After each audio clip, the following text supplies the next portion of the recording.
Bonjour et bienvenue dans ce journal et l'on commence tout de suite ce tour d'actualité avec l'événement sportif du week-end, le meeting national d'athlétisme du Val d'Oise. Il se déroule ce vendredi au CDFAS à Aubonne, une compétition qui fait peau neuve cette année. Elle est transformée en un challenge interclub regroupant les 6 meilleures équipes françaises.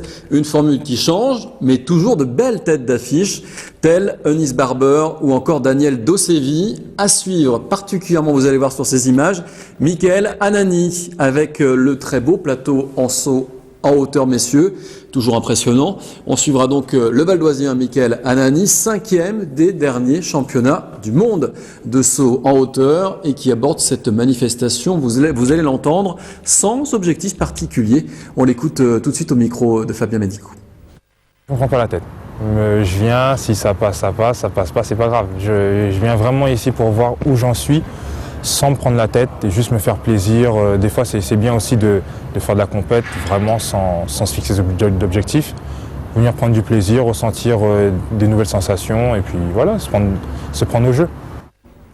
L'autre événement du week-end, c'est la clôture de l'édition 2010 de Piano Campus, une édition qui s'achèvera dimanche par la grande finale. Les étudiants de l'université de Cergy-Pontoise ont eu la chance d'avoir un petit aperçu cette semaine des talents qui participent chaque année à ce grand concours, puisque Sea Nal Kim, lauréate de l'édition 2009, est venue à l'université donner un récital. Cette jeune sud-coréenne de 24 ans était heureuse de pouvoir partager sa passion pour la musique classique avec des jeunes de sa génération. Marie Chaudet a assisté au concert.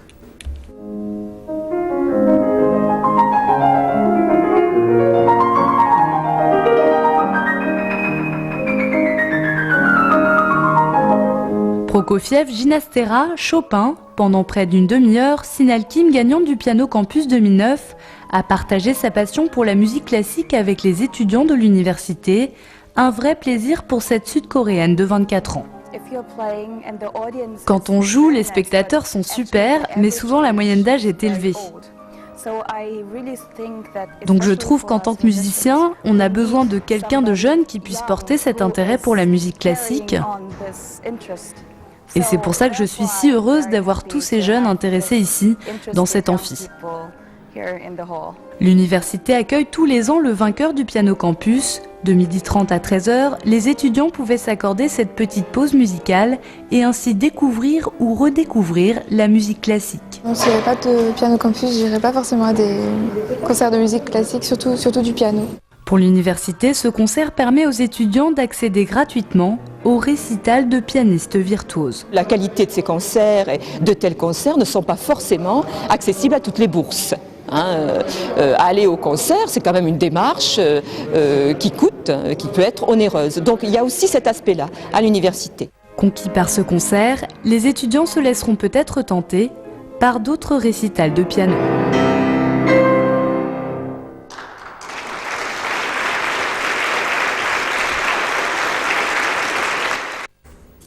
Allez, d'autres prodiges maintenant, non pas en musique, mais en Rubik's Cube. Ce jeu aux multifacettes colorées, un jeune champion français était à Sarcelles pour rencontrer des collégiens. Son record personnel, 11 secondes pour réussir à réaliser le Rubik's Cube. Le 27 mai prochain, 136 collèges et lycées venus de toute la France participeront à un concours du Rubik's Cube. Et parmi ces établissements, il y aura peut-être le collège Anatole France de Sarcelles. Depuis 2 ans, ils sont plus d'une vingtaine d'élèves de la 6e à la 3e à se réunir au moins une fois par semaine pour s'entraîner. Regardez le reportage de M. Bensoussan, ça se donne envie de se mettre Rubik's Cube. 43 milliards de combinaisons possibles, un chiffre vertigineux à la hauteur du casse-tête. Instrument de torture pour les uns, jeu de rapidité pour les autres, le Rubik's Cube était un peu tombé en désuétude dans les années 2000, mais depuis quelque temps il s'offre un lifting inattendu. Si bien qu'aujourd'hui les meilleurs speedcubeurs, comme on les appelle, s'invitent dans les collèges. Je suis François, je suis champion de ça.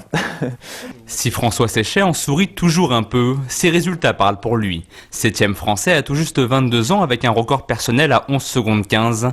Dans cette classe de Sarcelles, le parcours impressionne. Pourtant aujourd'hui, François n'est pas vraiment venu parler de lui, mais plutôt donner quelques astuces à ses collégiens. Il faut toujours être capable à tout moment de dire « Ok, j'ai cette couleur-là devant, cette couleur-là en haut, où sont les autres ?» Et donc ça permet de s'entraîner justement à ça. Bon, ça permet aussi de gagner du temps, effectivement, plutôt que de mettre 15 mouvements, on en met que 7 et c'est très bien. Dans cette classe, la plupart ont découvert le Rubik's Cube il y a seulement 2 ans. Depuis, le carré multicolore ne les quitte plus. À l'école, dans la cour de récréation ou à la maison, Victor, Hamza, Nathalie et leurs camarades s'entraînent plusieurs fois par semaine. C'est assez marrant de faire des courses avec ses copains pour voir qui est le plus rapide. Je le fais en 1 minute 40 à peu près. Mais pour moi, j'arrive pas à le faire très vite parce que des fois, j'arrête un moment et après je le reprends. Pour le professeur de mathématiques aussi, l'intérêt pour le Rubik's Cube est né il y a tout juste 2 ans. Au-delà du côté ludique et performance, Thomas Ayer y voit surtout le moyen d'approcher de la discipline savante par le jeu. Ils apprennent vite et ils s'y tiennent, ils s'entraînent, ils s'améliorent. Donc moi j'attends à ce que ce soit pareil un peu dans les cours, en tout cas à mon modeste niveau en maths un petit peu. Ça marche pour certains, pour d'autres un petit peu moins, mais je suis content que ça a un effet positif quand même pour certains d'entre eux. Le 14 avril prochain, ces collégiens iront défier d'autres établissements de la région dans un record de vitesse par équipe. L'an dernier, il s'était classé 30e avec 50 Rubik's Cube reformés en 5 minutes et 21 secondes. Pour les motiver, rien de mieux pour François Séché qu'une petite démonstration de dextérité à la vitesse grand V.